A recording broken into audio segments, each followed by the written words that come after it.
ஆன்மீக சந்திப்பில் நாம் இன்றைக்கி இந்த வீடியோவில் ரிஷப லக்னத்தை சேர்ந்தவங்க அவங்களுடைய வாழ்க்கையின் லட்சியத்தை அடையிறதுக்கான வழி என்ன என்பதை தான் நம்ம இந்த வீடியோவில் பார்க்க இருக்கிறோம். லட்சியம்ன்றது பார்த்திங்கன்னா ஒவ்வொருத்தவங்களுக்கும் வேறுபடும். சரிங்களா?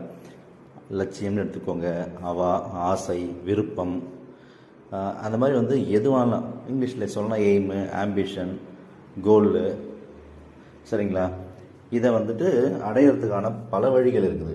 நேர்மையாகவும் பண்ணலாம், இல்லை குறுக்கு வழியிலையும் பண்ணுவாங்க. சரிங்களா?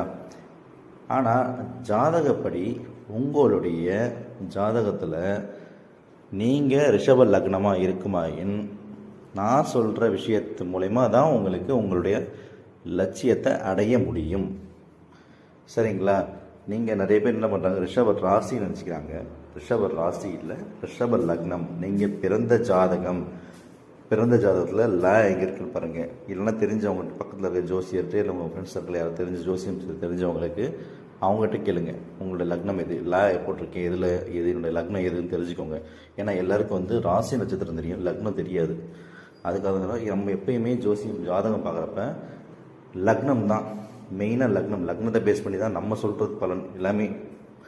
சரிங்களா? அப்படி இருக்கச்ச ரிஷப லக்னத்தில் சேர்ந்தவங்க அவங்களுடைய லட்சியத்தை அடையிறதுக்கான வழி என்னன்னு பார்த்தீங்கன்னா, அவங்க எப்போ அவங்களோட தொழிலை தொடங்குறாங்களோ அப்போ தான் அவங்களுடைய லட்சியத்தை அடைய முடியும். நீங்கள் நினைக்கலாம், என்னுடைய குறிக்கோள், என்னுடைய எய்ம் வேற ஒரு விஷயம். ஃபார் எக்ஸாம்பிள் சொல்கிறேன்னா, எனக்கு ஐஏஎஸ் ஆகிறது தான் எனக்கு கனவு.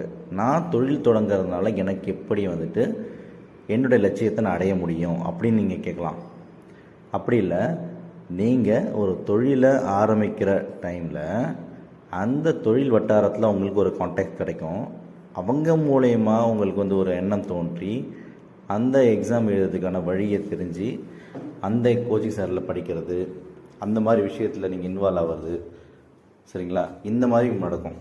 எப்படி வேணால் நடக்கும். நம்மளுக்கு உங்களுக்கு இது இன்ஃபினிட்டி டைம்ஸ் எப்படி வேணால் நடக்கும். நிறைய வழிகள் இருக்குது.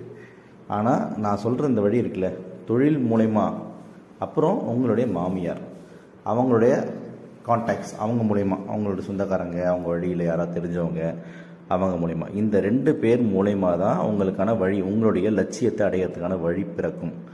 சரிங்களா? அப்போது நீங்கள் பண்ண வேண்டியது என்னென்னா, தொழில் தொடங்குகிற வேலையை பாருங்கள். எந்த ரிஷப லக்னக்காரங்க தொழில் தொடங்கினா தான் அவங்களுடைய லட்சியத்தை அடைய முடியும். இந்த ரிஷப லக்னம் சார்ந்த ஃப்ரெண்ட்ஸுக்கு ஷேர் பண்ணுங்கள். நன்றி, வணக்கம்.